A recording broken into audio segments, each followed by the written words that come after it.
around this time was when you were like, okay, how can I use, I've gone through all the challenges, I've had to work twice as hard, I've had to do all this. How can I then make things better for other people so they don't have to go through what I'm Yeah. going through right now? And Yeah. obviously you got involved in the employee resource groups. I guess this is a great segue to the main part of the podcast conversation that we usually have, which is how can we, in this day and age that we're living in today, continue to help our people? How can we continue to empower Africans and increase the respect that we get in the world? How can we continue to increase ourselves so we're not at the bottom of the social status ladder? Yeah, that's a really good question. I think there are a few things, but the key thing for me is community. Let's build a united, integrated community. Let's not compete with each other. Let's Mm-hmm. share. When you have insights, knowledge, networks, share with people. Some of the resources that you have that you don't really use, someone else might actually need that resource. And all you have to do is Yeah. make an introduction, and that person can fly once you do that. Mm. All right. For me, it's always been about people to connect across the structures that might have kept them separate. You just create a forum for everybody in the company, come and sit down and have lunch together, right? You work in accounting, you work in IT, you work in HR, and if you're just stuck with your job, you have never even known each other at all in the company. Yes. But if you just open a space where people talk to each other, like, oh, you know this person, you know that person. I need this help. I need that help. This is actually valuable gems that you're dropping here. Hope so, right? No, only because when you give a real life example, then it made sense to me. Because first, when you said community, I'm like, okay, yeah, that's good, but how are we going to do that? What did you mean by that? But Yeah. this was the prime example. You're working in a company, there are other people, other Black African people, Black people in general in different departments, and just having that little, oh, let's meet up once a week or once a month or whatever, and from other different departments and just talk and have a conversation and just get to know each other. Yeah. That is actually pretty dope and pretty important. And the reason I say that is because I worked at Sky for a while, and most of my time at Sky, I was a contractor. I didn't really try to embed myself too much in the politics because it didn't bother me, because I'm like, I get my money and I bounce. Yeah. But towards the end, I eventually went perm, I think for like 2 years or something like that. There was, towards the end, before I left, there was a period when I think I was walking through around lunchtime and I just saw all the Nigerians just chilling. I was like, yo, because I've seen them around, and every time I see them, I give them a nod. I say, what's up? How far? We just do a little bit of hi, but we don't really talk. Yeah. And then as I was walking, I saw all of them sitting. I'm like, I see you, I've seen you, I've seen you. How are you all here? What's going on? And they're like, oh, they just wanted to have a get together. I'm like, okay, let me join in. I abandoned everything I was doing. I was like, I'm just going to join in because this rarely ever happens. Yeah. And through that, I got to know more about what each of them were doing. I'm like, oh, you're opening a restaurant. One of them was Femi Fish. He has a restaurant in somewhere in South, it's like a seafood restaurant. He does some amazing things. Another guy was like working on a startup, financial tech startup in his spare time. Someone else was doing other things. I was just like, I didn't know any of this about any of you people. One was a photographer. I'm like, I walk past you guys all the time. Yeah. We know how to say what's up, but we don't actually, that example you've just given is an actual real life one that I can relate to, that I feel like if we had done that earlier, only God knows what all the amazing things that would have come from all those connections. If we had tried that earlier and we had spent more time. That's right.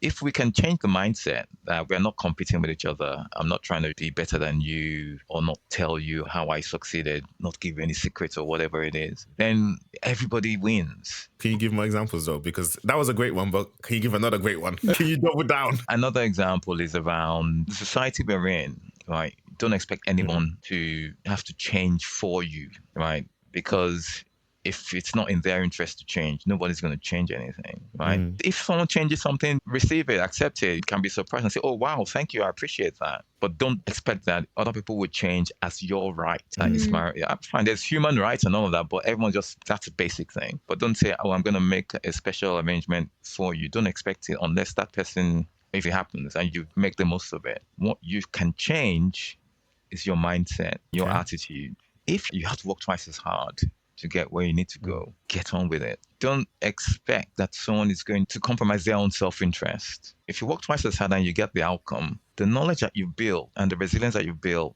by working hard that way prepares you for greater success in the other things. You can also share that in the community. If you also do that community thing at the same time, you can help other people avoid that and help other people do it faster. Absolutely. Apart from working twice as hard on the technical knowledge that you have, and Black people are really smart, start learning new skills of networking and communication, right? It's because if you cannot communicate about what you have to offer, no one will know. If you want to wait until you've done the work and then you show people, it's until you will only be able to show your manager or head of department, whatever. But if you can tell people what you do and then they also see what you've done, it makes a difference. Now, to find those people that you're going to tell about what you do, you have to get out there and network. And you need to get into spaces where it's not just people that have exactly the same profile or the same mindset as you. Go to spaces where you're meeting different types of people, because you can only be the first Black person in a particular organization if you actually go to the organization and say, hello, I would like to work here. But if you self-exclude yourself from there will never be a first person that goes there to actually look for a job. So that ability to put in the work, talk about the work, and go sell the work. Change mindset. I'm just making a note of this. Change mindset. I'm going to recap this at the end of the podcast. I'm going to recap this in terms of when we talk about advice for our listeners. In terms of mindset, not competing, everybody wins. Learning skills, accepting you have to work twice as hard, and not to self-exclude, and having the attitude of being maybe one of the first Black individuals to do something, because there has to be a first. Right. I want to dive deeper into this community thing because I really like it. I like the idea of using community as a way to increase the empowerment. And you give a great example with the work one, but can you expand a little bit more on it? Yeah. So the good thing about community is that it's not just physical spaces, right? You now have online communities. This podcast, for example, and what's going to come out of it is going to be part of community building, because you then have people that will follow, like it, watch it, and spread the word about it. Creating that kind of multi-channel community goes a long way in achieving that. And that online community can then become a physical community where you then actually do a physical event, have a physical panel session, and you invite people, 30, 40, 100 people to a space. Then you have your networking activity after that. But you see, my fear with all this is that you do all that, and you're building this community and you do all these events. You're just maybe you're helping the people that are already in the diaspora, that are already in the UK, but does that really have an impact on the global status of Africans as a whole? Because the continents are still messed up. The politicians are still doing what they're doing. The nations are still corrupt. Majority of people are still poor. I'm just like, how can we impact that?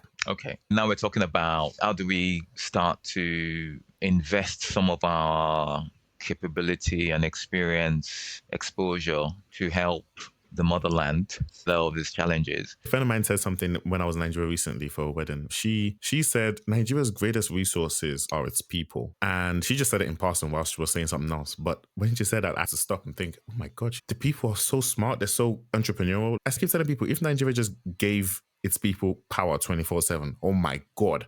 The amount of entrepreneurial ideas that would just sprout out of Nigeria would be crazy. The amount of startups that's going to come out of nowhere.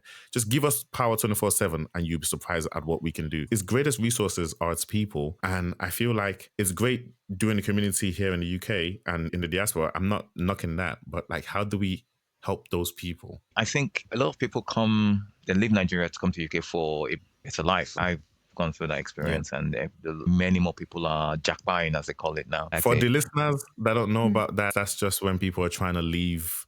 In this case, it's Nigeria, but it can be any African country. Go to the West for a better life. Yeah. And the full meaning is, when you say the word jack, means to tear something off something, and then the power at the end is permanently. Oh, that's so interesting. You get away from Nigeria permanently. That's what that means. Yeah. That's in Yoruba. Yeah. In our language, ja means to go as well. All right. Interesting. Okay. Look at that. Yeah. Okay. Collective overlap. There you go. When people come here and when they're successful that we create, then they're able to feel empowered to actually do something back home, right? Apart from just giving money, they start getting new ideas, new skills, new capabilities, and can then be taken back. All right. Now, there are two things. You can either just send money back to Africa, whichever country you're from, or you can, if you don't have money to send, you can share some skills, do some training, education that allow people to have access to those new learning, new ideas for free, particularly things that they can do easily